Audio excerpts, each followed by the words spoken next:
Hey there guys and gals, Anime Dude here. As anyone familiar with my channel would know, I normally try to talk about all the newest Shonen Jump series on the day that they come out, so I want to go ahead and apologize for this video's late release. Not only did this chapter release on Father's Day, and I wanted to visit my dad, but I'd already dedicated that afternoon towards competing in an Apex Boys tournament alongside various other Anitube personalities and nerdcore rappers. This time around, there were only 4 teams, which included myself and Korawa Eden, Nux and Briggs, Rustage and Swabity, plus Connor Quest and Olaf.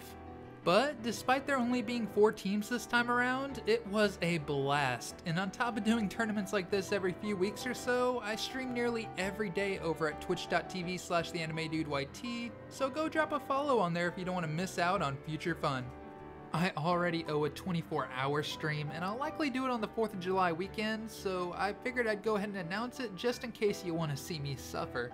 Anyways, since my Sunday was a busy one, I managed to miss out on a new Shonen Jump manga called Magu-Chan, God of Destruction. I guess with both The Promised Neverland and Demon Slayer ending fairly recently, not to mention Haikyuu being in its final arc, we should expect plenty of new manga in the upcoming months that'll strive to make their mark. I have no doubt that mangaka new and old will do their best to earn a consistent place among the ever-changing Jump roster. Speaking of new authors, Magu-Chan was written by Kei Kamiki, who's a completely new manga artist as far as I can tell. There are no prior works to reference, so this first chapter is all I really have to go off of, and that's exactly what we're gonna do. In Magu-Chan, an all-powerful god of destruction is sealed away, along with his great powers. Eons later, a middle school girl finds the crystal he was sealed in washed up on a beach and accidentally releases him from his slumber.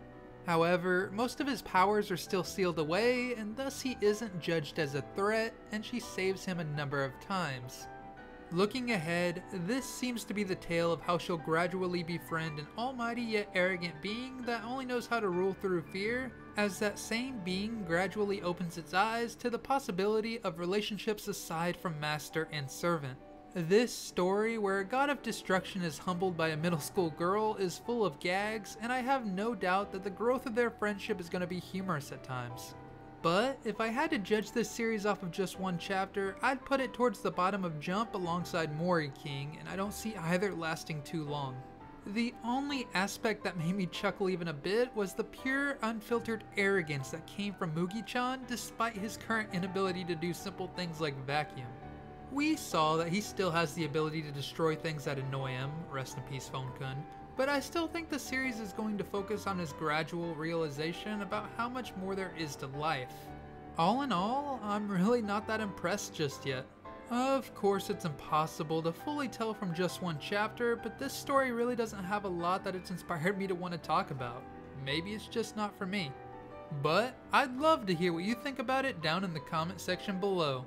Huge thank you to Kara Alter, Jessica LaFond, Love Phenomenon, Soul Slayer, Shelly, Rubo, Genkotaku, Gentleman, Gamer, Red Emperor, Langert, and everyone else over on Patreon for helping to make videos like this possible. If you want to join the Patreon crew alongside these absolute mad lads right here and have your name at the end of videos like this, then I'll leave a link to that down in the description. Also, make sure to subscribe and hit that notification bell if you want to see more videos on Shonen Jump series. Thank you all for watching, and Anime Dude out.